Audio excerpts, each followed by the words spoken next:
signed Christian Walker to a 3 year, $60 million deal, so $20 million um, per year. So they traded away Kyle Tucker, which was fascinating.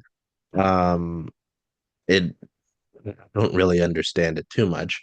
Um, I don't know. They're an interesting team because you lose Kyle Tucker. You do sign Christian Walker after that failed experiment of Jose Abreu um, last year, which was fascinating. I was really concerned when he signed there. I was like, oh boy. And then I don't know if someone put a hex on him or what, but he was just horrible. Yeah. Um, I don't know. I just after the Kyle Tucker thing, and then them probably losing Bregman because it doesn't seem like they're gonna make the reunion. At the Yeah. same time, I don't know where he's going, either. Right? I know, the Yankees will be included in everyone. I saw the Mets were linked to him, and I was like, Mhm. but you have Mark Vientos. Are you gonna stick him at second base? Bregman, that is, or I don't know. What do we think about the Astros? Right. Because again, Kyle Tucker, that's a big move to make. Um, Christian Walker is a solid addition for them, but that's a lot of money they've dedicated to the first base position the last few years. A lot of money. What does that feel like? And then they were reportedly interested in potentially moving Framber Valdez. So Mhm. I don't know. What do we think about Houston here? Because they're I feel like they could do these things and then they'll still be competitive. Of course. Yeah. And I'm gonna say this, and then we'll probably, in typical Astros fashion, end up maybe eating my words. I feel like they're one move away from um, making me nervous. Christian Walker and Isak Paredes are not better. They're good pieces. They're not better than Bregman and Tucker. So it's a little downgrade, but it is a downgrade. And at this point, I would say they are a worse roster than where they ended the 2024 season. They need probably a little outfield help. If they make one more big substantial move, then I would say the Mariners have their work cut out for them. Right now, it feels like a relatively even playing field.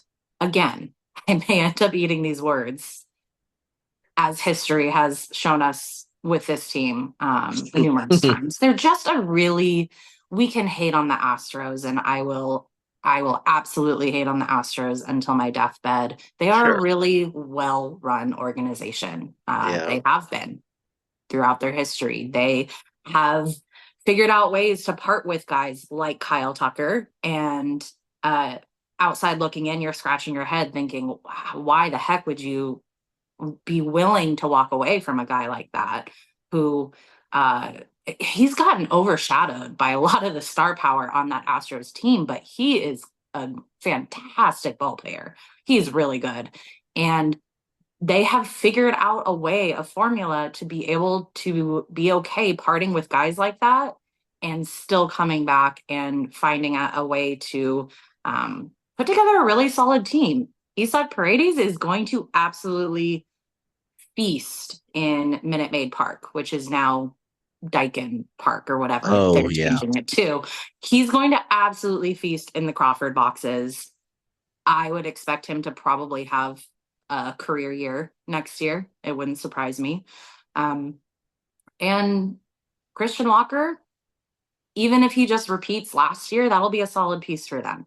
Again, I still say that they're probably one move away. I think where they are right now is perfectly um, doable for the Mariners to look at and think we can win the West. I hesitate to say that just because of last year and everything that happened, but they should, in a perfect world, if they can run back the end of the season offensively and how they finished that year. If a perfect world happens and they don't lose a 10-game lead, they should be able to compete with this Astros team how it's currently constructed. Yeah. Kyle Tucker was always the guy. It's like, yeah, you've got your Don, you've had Jose Altuve, Bregman's. Like, and then there was Kyle Tucker, who you didn't really worry about at the time, but obviously he had he couldn't make a lot of damage. Wow. Um, so yeah, I'm kind of glad that that's gone, but um,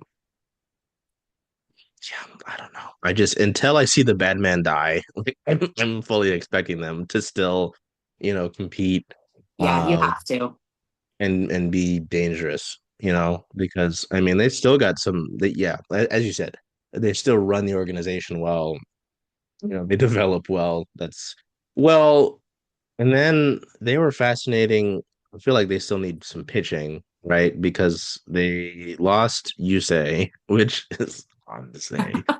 Um, and but if they're willing to move Framber, I don't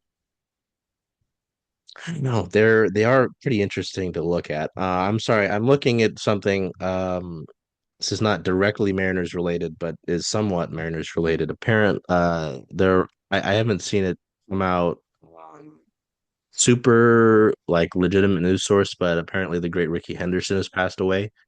Um, I did see that that this morning that was a rumor. I'm hoping it's not true. He's just 65. Hmm. Um, Man, all I'm gonna be able to think about is that really cool moment and the end of the year where Ricky came out um to throw that well just to be at that Mariners Oakland game. Yeah, Um wow, I'm sorry. That's yeah. pretty stunning. Um but yeah, And the if split jersey. yeah, Yeah, that was sure I'll include sweet. photos of that. Just what a player. But Hmm. um sorry, that doesn't happen that often, and I figured I should say something. Um, Jesus Christ. Well, hoping that's not real, but if it is, um, what a human being, what a player. Um, so yeah, unfortunately, we will try to keep it moving. The Mariners did make this. Hey, Charles. Hey, Jen. Hey, how about those Zaps? Oh, I'm excited. I know. Where are you going to watch all those away games, though? Away games. Huh.